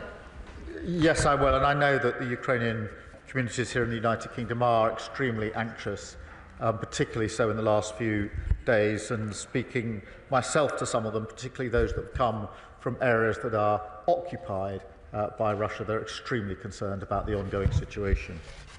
Lisa Smart. Thank you very much, Madam Deputy Speaker. I very much agree with the Prime Minister's remarks about the steadfast support for Ukraine across the United Kingdom. And if my inbox over the weekend is anything to go by, my Hazel Grove constituents agree with me too. I also agreed with the comments from the Foreign Secretary last week about the need to move from freezing to seizing Russian assets, the principle, not just the interest. The Prime Minister remarked that this was a complicated issue, and anybody sensible would absolutely agree with him. What efforts is he taking with ministerial colleagues and others to simplify this issue so that we can strengthen the hand of our brave Ukrainian allies? Prime Minister. Well, we are doing what we can. I think this. It's not just something within the UK. Frankly, it's something that came up yesterday in the discussions. If there is any possibility of going further, and I don't know whether there is, then it's going to have to be done with other countries at the same time. I don't want to get ahead of myself because it may simply be too complicated and too risky, but certainly there's an appetite now to look more closely at the possibilities of looking at these assets. John Slinger. Thank you, Madam Deputy Speaker. At the weekend, a Ukrainian constituent said to me, "As the bombs fell on my city last night, one thing remains unchanged. No one here wants a peace built on surrender or at the cost of dignity. So to those who stand with us, not just in words but in truth, thank you." Does the Prime Minister agree that strong diplomacy, such as his, that encourages friends to defend our values, Ukraine and the international rules-based system, is in the permanent interest of the UK, Europe, the United States and the wider world, and that it honours our Ukrainian friends who have sacrificed so much? Well, I thank him for his question. I agree with everything that he says, and those are the principles and the values that we most hope to have uppermost in our mind as we take our decisions. Mark Pritchard. Speaker, can I commend the Prime Minister for his ongoing support for Ukraine, and indeed the Defence Secretary and the Foreign Secretary, and indeed the leadership the Prime Minister has shown over the last few days. He also mentions about not having the false choice of choosing between our allies, the United States and Europe, and I completely agree with him on that. So does he agree with me that there is an opportunity, a historic opportunity, for his government, hopefully supported by this side of the House, and this country to be a diplomatic, political and defence bridge between the United States and Europe? Prime Minister. Yes, I do think there's that opportunity, and that is why we will not make that choice between one side or the other of the Atlantic, because that is against our history and country and my party and actually cross-party. And the best way to secure defence and security of Europe is to ensure that we are working both with our European allies and the US in our special relationship. Noah Law. Madam Deputy Speaker, and I declare an interest as a member of the International Development Committee, which of course brings me with a heavy heart to hear the news of the cuts to overseas development assistance to fund a rise in defence spending. And whilst it brings me with that heavy heart, I wholeheartedly agree with the Prime Minister's decision and ask, does he agree with me that international development and security are two sides of the same coin, and that we cannot have economic development in Europe and the wider world without a safe and secure Ukraine? Prime Minister. Well, I do agree, and that's why I remain committed to international development, why I want to get back to a position where we can increase international development, but also why I want to work across the House to see what else we can do in the immediate and near term to pull other levers in relation to development. Chris Law. Thank you, Madam Deputy Speaker. May I thank the Prime Minister for being consistent in his message to his allies that any future negotiated peace must include Europe and Ukraine, that must be sustainable, and it must protect the territory and sovereignty of Ukraine. However, in order to achieve that lasting peace, it's going to require engagement with civic society engaged in peace building, atrocity prevention and long-term conflict prevention initiatives, all of which are currently funded by a foreign aid budget. So how does the Prime Minister hope to achieve those objectives when you've just followed the Trump playbook and announced a plan to cut overseas aid spending by 40%? Prime Minister. I don't accept that characterisation. I do think it's important. It's very important that we provide the funds we need for our defence spend. And what we've got from the SNP is what we had at the budget, which is, yes, they want the biggest provision of money and finance to the Scottish Government that has ever happened under devolution, but no, they don't want to say how they'll pay for it. Yes, they want an increase in defence funding, but no, they don't want to say how they can pay for it. That's unserious. Josh Simons. Thank you, Madam Deputy Speaker. In recent months, the party opposite, who apparently lack the stamina that the Prime Minister displayed over the weekend, have confidently and repeatedly pronounced to the Prime Minister what the United States President will and won't do, all of which has turned out to be bluff and bluster. So does the Prime Minister agree that it is the UK government that has the best intelligence to support the UK national interest, and that the UK national interest would be better served with a bit less bluff and bluster and a bit more optimism about what this great country can do to lead to make our world and our people more secure? Prime Minister. Well, I agree with that. And look, I'm proud of the fact that as a country, over many, many decades and throughout our history, we've always stepped up when it's been necessary to step up. It is now time again to do so. We will do so, and I'm really pleased that by and large we've got full support across the House at a time when we need to step up. Alberto Costa. Thank you, Madam Deputy Speaker. Over the last few days, the Prime Minister has really risen to the challenge, and it's right that most in this House have this afternoon commended him for being a statesman. In his statement, he said that the lasting peace must guarantee the sovereignty and security of Ukraine. Is this the Ukraine of pre-2014? Is it the Ukraine of pre-2022? Or is it the Ukraine currently under occupation from Russia? It's really important that our European allies and America, as well as Ukraine, send the right message to China, who will be looking at this very carefully. If they think that they can brutally invade Taiwan and secure a piece of territory there under some future security deal, that will not be good for anyone in the West. Will the Prime Minister bear that in mind? Prime Minister. Well, he makes a very good point in relation to those around the world that will be looking in and observing the way in which we deal with Russia and deal with the risks from Russia. But it only underlines that any discussion about Ukraine must be done with Ukraine at the table, not by others. Dave Robertson. Thank you, Madam Deputy Speaker. It's clear that Russian aggression is making our continent less safe. And I think what we've seen in the last week is this House, largely, but this government particularly, and absolutely this Prime Minister rising to that challenge. Can I ask my right honourable friend what steps he's going to take to ensure that our European allies also rise to that challenge and commit to spending 2.5% of their GDPs on defence? Prime Minister. We're working together to do what we can to ensure that all of our colleagues rise to this particular challenge. That is to do with capability, spending and coordination, and that's amongst the things we've been discussing quite intensively over this weekend. Luke Evans. The difference between decent and deceit may only be one letter, but it's the gap. The gap defines a man's character. And after what we saw on Friday, whatever the context of that meeting, when the Prime Minister next speaks to President Trump, will he remind him of this and make sure that decency is at the centre of any of those negotiations? Prime Minister. My absolute focus, I mean, look, nobody wanted to see what we saw on Friday. I don't think there's any dissent to that. But it is important that we pragmatically work forward to what matters most, which is lasting peace in Europe. And that is what conditions the approach that I've taken to this throughout the last few days.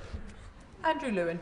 Thank you, Madam Deputy Speaker. I want to thank the Prime Minister for his leadership and particularly the difficult but decisive decision to have that immediate increase in defence spending. But he said earlier from the dispatch box that the tough choices were not done, and he's absolutely right. And with a view to the future, I wonder if he's able to say a little bit more about this idea of a rearmament bank, and whether, whilst I appreciate this is only at conceptual stage, it's something that we could do together with our European allies, but also our friends in the Commonwealth as well. Minister. Look, I do think we should look at all options, and I think this is one of the options that should be taken very seriously, and that is what we're doing. It is important. Ben Maguire. Thank you, Madam Deputy Speaker. I commend the Prime Minister's efforts to galvanise Europe and make it clear Ukraine's security is Europe's security. Given President Trump's reluctance to support Ukraine, Isn't it time the government brings forward emergency legislation to seize Russian assets, which can directly support the defence of Ukraine and its people? Minister. I think he's heard my answer on this. We are looking at what can be done, but it's complicated and it's got to be done if it's to be done with others. James Naish. Thank you, Madam Deputy Speaker. I spoke to dozens of people on the doorstep over the weekend who welcomed the significant steps that the Prime Minister has taken to protect Europe's borders and genuinely value his leadership on this extremely important matter. So I thank him on my constituents' behalf. The Prime Minister will be aware that over the past week, Russia has launched over 1,000 attack drones, nearly 1,300 aerial bombs and more than 20 missiles at Ukraine. Population centres continue to be targeted with the aim of killing Ukrainian civilians. Would he agree that strengthening Ukrainian air defences is pivotal and welcome Lithuania's announcement last week that it will soon hand over RBS-70 short-range air defence systems to Ukraine? Prime Minister. Well, he makes a good point, and we should not lose sight of the fact that whilst we're discussing security guarantees and the like, Russia has been unrelenting in its attack on civilians, ramping it up whilst we talk of how to resolve this issue. And of course, we should do everything we can to assist them with their air defences. Dr. Kieran Mullen. Deputy Speaker, the Prime Minister will know that one of the challenges is American voices that suggest their focus should be on China and not Europe. I think a victory for Russia would also be a victory for China. But at a time when we're asking America to focus on our strategic interests, we should be willing to demonstrate our commitment to theirs.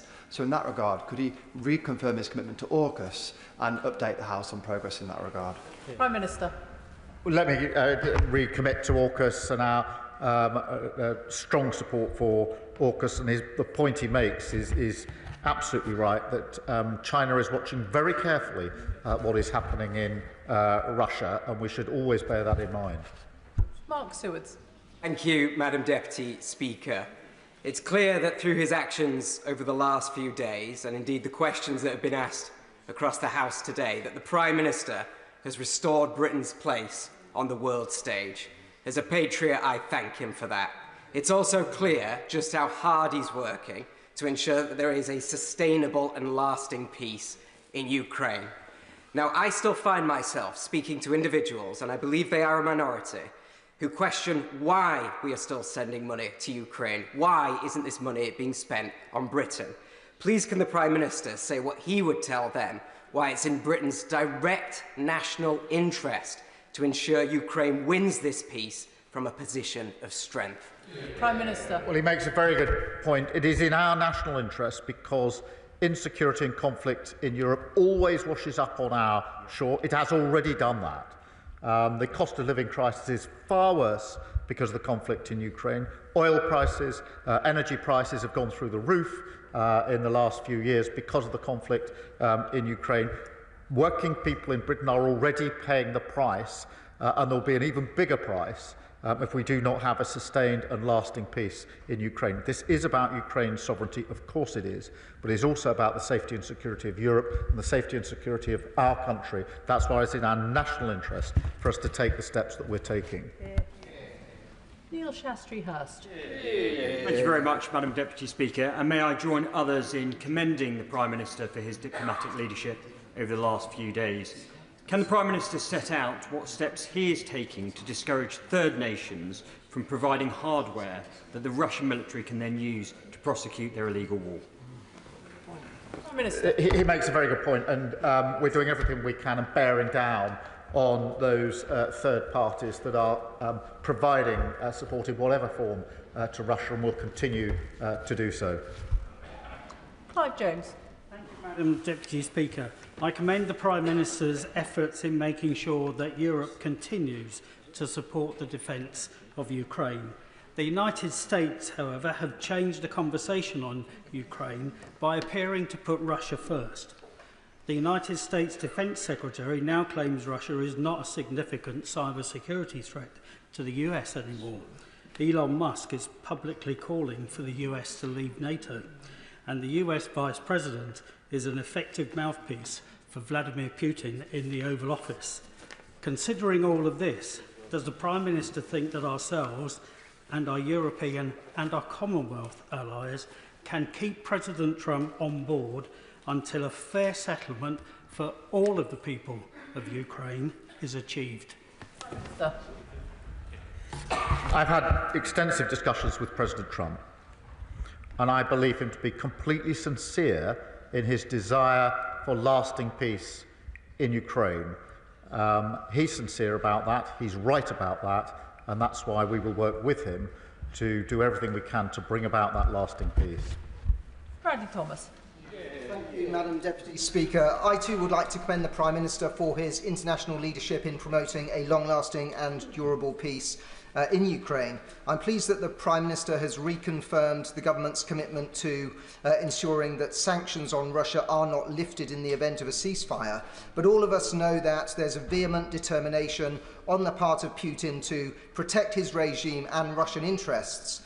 In light of that, does the Prime Minister agree with me that it's critical that the government takes every action it can with international partners to ensure that Russia cannot circumvent international sanctions via its shadow fleet? Prime Minister. Well, he's absolutely right about that because, and that's why we need to bear down on the shadow fleet. We are doing that through sanctions and we're working with other countries to ensure they do the same because it's a vital part of the work that we need to do. Jeremy Corbyn. Thank you, Madam Deputy Speaker. I'd like to ask the Prime Minister this. We all want to see an end to this ghastly conflict in the Ukraine. We all want to see an end to the loss of so much innocent civilian life, as well as, of course, the deaths of soldiers of all sides. Can I take him back to the answer he gave to the member for Leeds East earlier? Under what circumstances does he envisage British troops being deployed in Ukraine? In what circumstances does he envisage them taking part in fighting activity against a belligerent? And will he guarantee that any such decision will come to the House before any such decision is taken? Well, I thank him for his question. There's one person that doesn't want lasting peace in Ukraine, and that's Putin. And that we have to hold centrally in mind.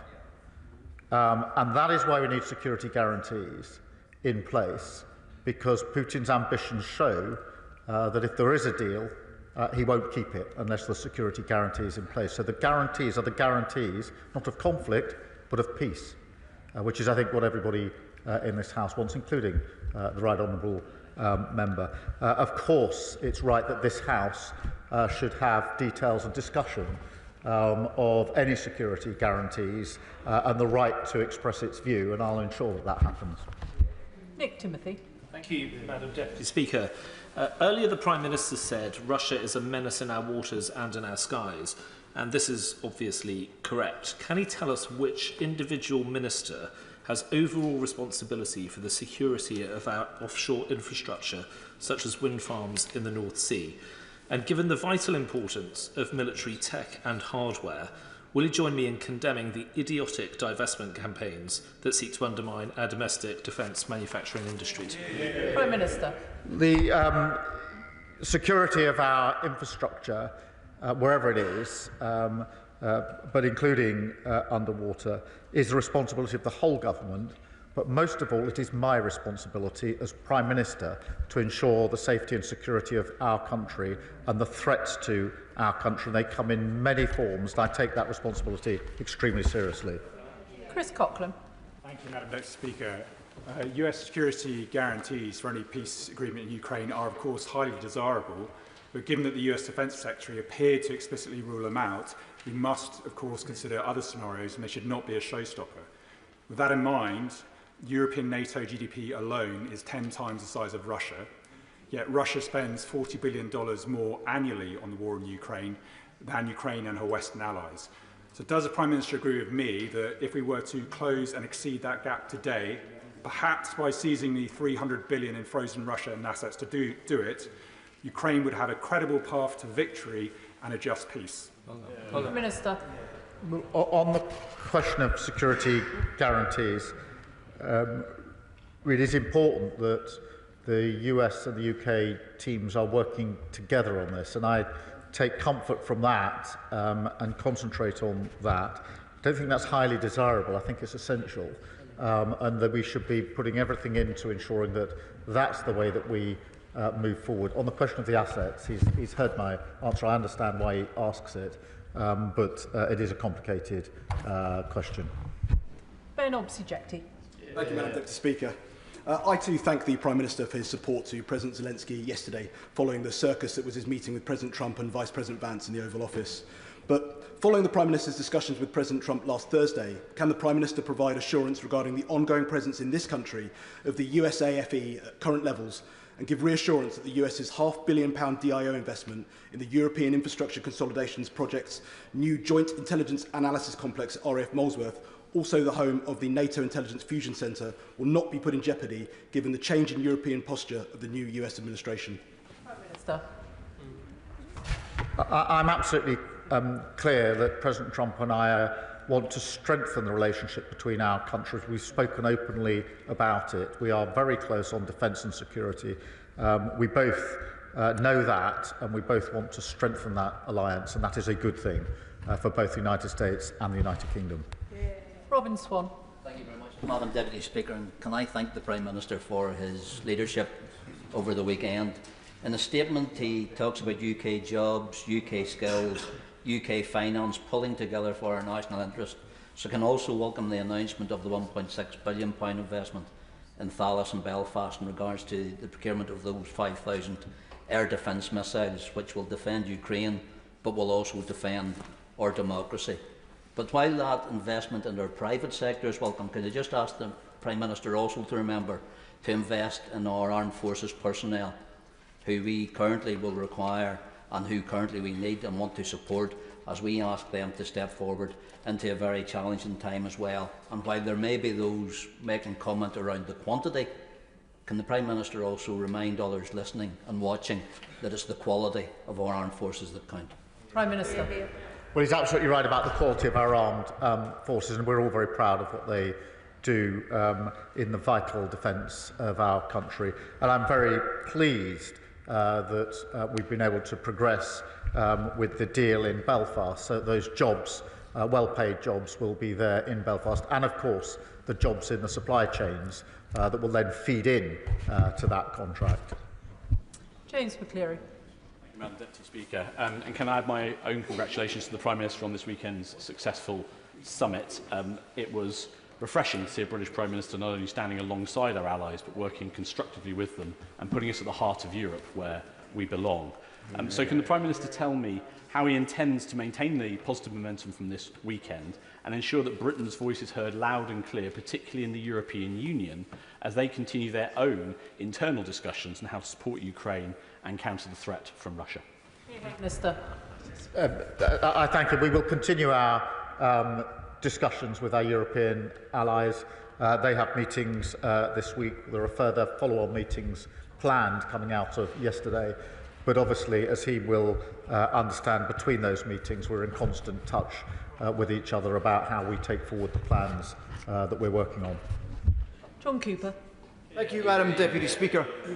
Scottish soldiers could be on the ground in Ukraine within a year. That was the headline in the Herald newspaper this morning, based on quotes from First Minister John Swinney in answer to questions from the BBC. Notwithstanding that the British armed forces have many fine and gallant young Scots serving with them, can the Prime Minister confirm that the decision, the burden indeed, on deploying British troops anywhere sits with him and with this House, and not with a divisive First Minister at the head of a devolved administration? Prime Minister. Yes, and a good thing too, because I think the First Minister confirmed his view that we should weaken our defences by getting rid of the nuclear deterrent. What a good thing it is that the security and safety and defence of the whole of the United Kingdom rests with this government here. Callum Miller. Thank you, Madam Deputy Speaker. May I thank the Prime Minister for his statement and for his leadership. He will have heard the support of the Liberal Democrats and many across the House for his leadership in Europe and for correctly identifying Russia as the threat in this scenario. So I wonder if he shares my concern, having referred earlier to the Russian cyber threat to the NHS, amongst other things, that overnight US Defence Secretary Hesketh has announced the stepping back of US counter-cyber measures against Russia. Does the Prime Minister believe that this is a good choice by the Americans? I'm not going to provide a running commentary on American decisions, but on the point he makes, there have already been attacks, cyber attacks on our NHS, and we have to be vigilant to those attacks. The Russian threat is multifaceted, and everything pretty much is being weaponised, and that's why it's important that we make the link with what's happening in Ukraine back always to what's happening in our country. Tessa Munt. Thank you, Madam Deputy Speaker. Can I thank the Prime Minister for everything he has done over the last few days? It's admirable. Can the Prime Minister endeavour to ensure that we prioritise military spending on outcomes rather than strictly the amount of money that's spent? As the rush to avoid criticism of underspending very often means that cost effectiveness can be lost. And the budget from the defence and international aid should be viewed as a rolling average over several years rather than annually, so as to avoid the accounting gymnastics that might happen every March. Well, I thank her, and it is really important that as we spend more on defence, we make sure that we get value for the money that we're investing in the best capability, because she's right, it's the outcome in a sense that matters here, which is why the strategic review is going through the challenges that we face and the capabilities to make sure that they match up. But she's absolutely right about the need to make sure that there is value for money and we're getting the best we can in terms of the capability that we need. Andrew George. Deputy Speaker, I warmly congratulate the Prime Minister both for his actions and his leadership in recent days, and indeed his stamina here this afternoon. Apart from Putin's puppets who scampered from this chamber more than an hour ago, the rest of this House knows fully well that support for Ukraine is essential to maintain a rules-based world order. The question that we are all wrestling with politically is how we pay for it. Now, he said in his statement that we're at a crossroads in history and this is a new era. Surely in these circumstances it is a moment when the Prime Minister and the Chancellor maybe need to look again at the straitjacket of their fiscal rules and start taxing the wealthiest in this country rather than building this essential important investment in defence on the backs of the poorest. Well, I thank him for his question. I do think it's really important that we are able to fully fund the increase in defence spending. We're able to explain where the money is coming from straight away. We need certainty and security in our economy, and we shouldn't lose sight of the fact that if we lose security in our economy, all of our budgets will be affected by that, and we will all be a lot poorer for it, which is why we've taken the approach that we have. Fiscal rules are important. We will stick to them. But we will look with others at innovative ways of ensuring that we can raise the necessary money as we go forward. Final question, Jim Shannon. Thank you, Madam Deputy Speaker. I've definitely got the strongest legs in this chamber. I've been bobbing up and down here for about 3 hours. Anyway, can I thank the Prime Minister very much for his statement and his leadership. As you will know, Madam Deputy Speaker, and everyone will know in this House, I'm very proud to be British. And this weekend, the United Kingdom of Great Britain and Northern Ireland are very proud of our Prime Minister for his stance, and I welcome that. And I wish to convey that to him from my constituents and from everywhere and everyone I've spoken to. Whilst as a party we welcome the contract for £1.6 billion to supply thousands of advanced air defence missiles to Ukraine, announced by the Prime Minister yesterday, and on the front pages of the papers in Northern Ireland today, the deal will also secure 200 new jobs for Talis as well. The Honourable Member for East Belfast wishes to thank the Prime Minister as well. The majority of the people who work in Talis live in my constituency of Strangford. According to the member for East Belfast, I'm very pleased with that. So this means extra work for my constituents and a few extra jobs. I welcome equally the very clear indication that we are standing firm in support of Ukraine as it battles against Russia. So will the Prime Minister please confirm that this support will seek to broker peace, but ensure that this is not until the right thing is done by the people of Ukraine, and this remains our foundational principle. Thank you. Minister. Well, I thank him, and on the principles he's right, and I'm so pleased about the jobs in Northern Ireland. As for the bobbing, it was when I came here 10 years ago to see the sort of joint gym session that we go through in these debates, particularly long ones, is something to behold. But I suppose it does keep us all a bit fitter and a bit healthier, which has to be a good thing. Thank you. Can I thank the Prime Minister for his statement this afternoon? There'll just be a few moments so the front benches can swap over.